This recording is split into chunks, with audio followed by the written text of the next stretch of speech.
Okay, welcome to Rain TV. Eto ha, eto yung pag-uusapan natin. Etong si First Lady Lisa Araneta Marcos, kung gaano siya ka-influensya, kung gaano siya ka-ma-influensyang First Lady.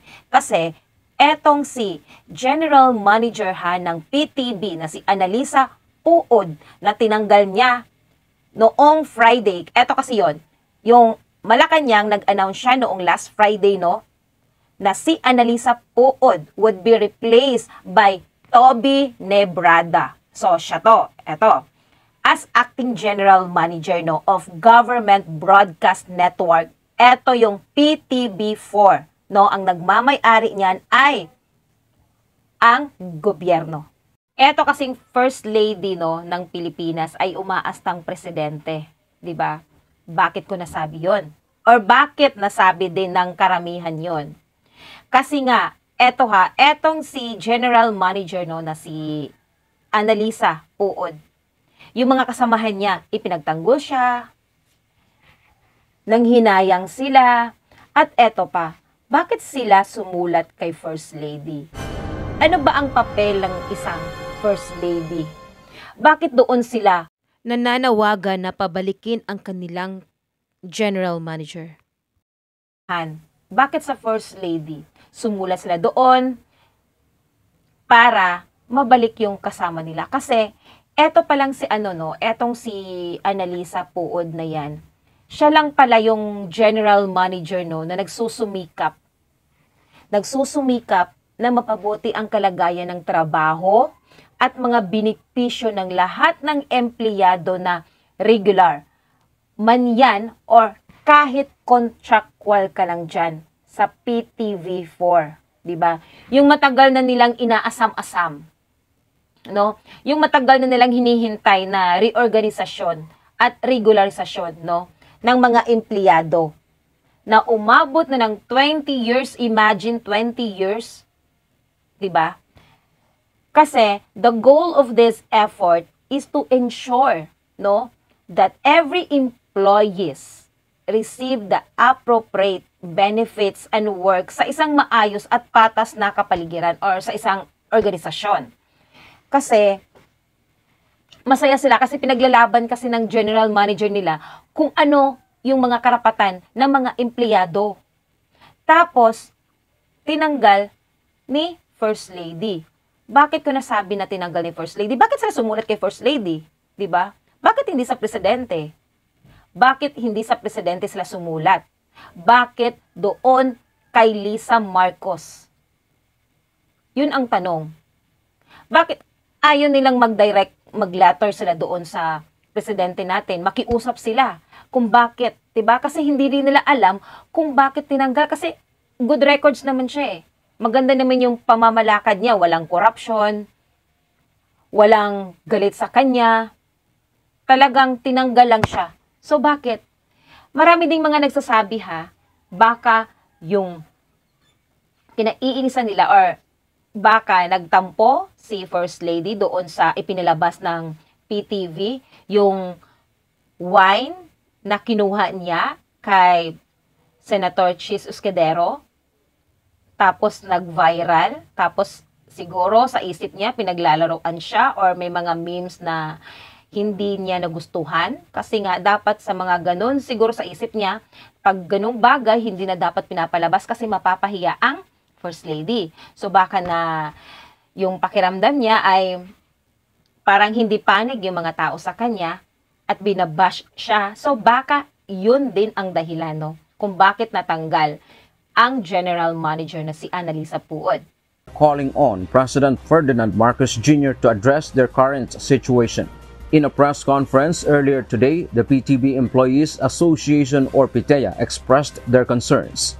Irene Borja, a board member of the group who has been with their station for nearly 3 decades, spoke on behalf of the employees.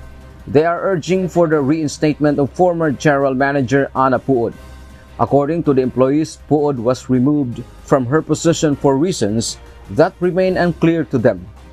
Tulungan niyo po kami.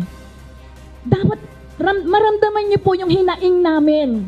Kung paano po kami nagkaroon ngayon ng disappointment, paano na naman ang PTV, paano na naman ang mga empleyado.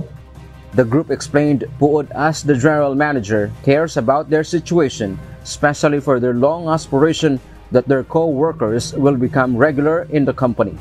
Puod was appointed last June 2023 and has allegedly helped to boost the government-owned station in terms of reach and number of relay stations. Dati po ang pinaglalaban namin, tanggalin nyo ang GM na yan sapagkat hindi po maganda ang kanyang ginagawa. But this is the first time na ipaglaban namin ang isang general manager manatili sa PTV. Hindi namin alam kung anong criteria kasi kung pagbabasihan, kung corrupt, hindi po corrupt ito.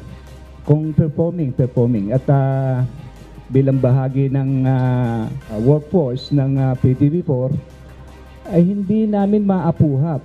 Dahil kung gusto yung pagbabago, nakikita natin ngayon yung pag-angat ng istasyon. The PTB employees further said, once the general manager is new, there would be some changes to be implemented, and it would affect the status of the employees. Wala po kami kinikilingan dito. Ang tinitignan po namin, yung mga empleyado na matagal na naghihintay ng pag-asa at pagbabago. Ito pong pamunuan namin ngayon at pagtanggal kay GM, siya po yung nakikita namin gagawa nun eh. Mahabang proseso ang reorganization. Bago kami nakarating dito, mahaba ang proseso. Kaya ngayon, kung magpapalit, isaalang-alang sana yung kapakanan ng mas nakararaming empleyado, hindi lang dito sa main office, pati po sa mga probinsya. They also wrote a letter for First Lady Liza Araneta Marcos, whom they believed would help them. Kaya yung mga kasamahan niya nananawagan na pababalikin dahil alam nila at alam nila kung sino yung pinaglalaban nila, yung general manager nila, na alam nila na maganda ang pamamalakad, at ginagawa para sa kapakanan ng mga empleyado. Alam nila at nakita nila na may pagbabago, may improvement mula nung naupo ang kanilang general manager na si Annalisa Puod. Then tapos ngayon, tatanggalin lang ng ganyan na hindi nila alam kung ano ba talaga yung 4 na rason kung bakit siya tinanggal sa kanyang posisyon. Ito lang din yung pansin ko sa gobyernong ito ngayon Kung meron silang mga hindi nagustuhan na mga balita or hindi nila nagustuhan sa kanilang mga mata or pandinig, tatanggalin nila ito. Lalo na't hindi papanig sa kanila. At hindi maganda ang ibinabalita sa gobyerno.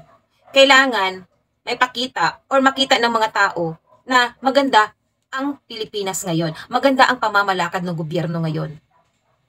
Parang kung gusto nila, natatanggalin ka dahil ayaw ka nila, wala kang magagawa doon. Hindi namin gusto ang ginagawa mo, kaya tatanggalin ka namin. Yun. Parang wala ka ng karapatan na magsalita ka, magbigay ka ng mga informasyon o ng balita, magpahayag ka ng iyong saloobin dito sa gobyernong ito.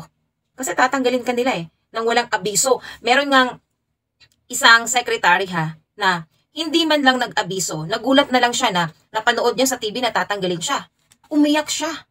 Kasi tatanggalin siya sa kanyang posisyon, sa kanyang trabaho.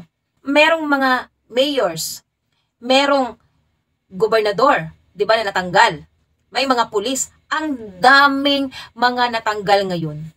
Ang daming disappointed pamamalakad ng gobyerno ngayon.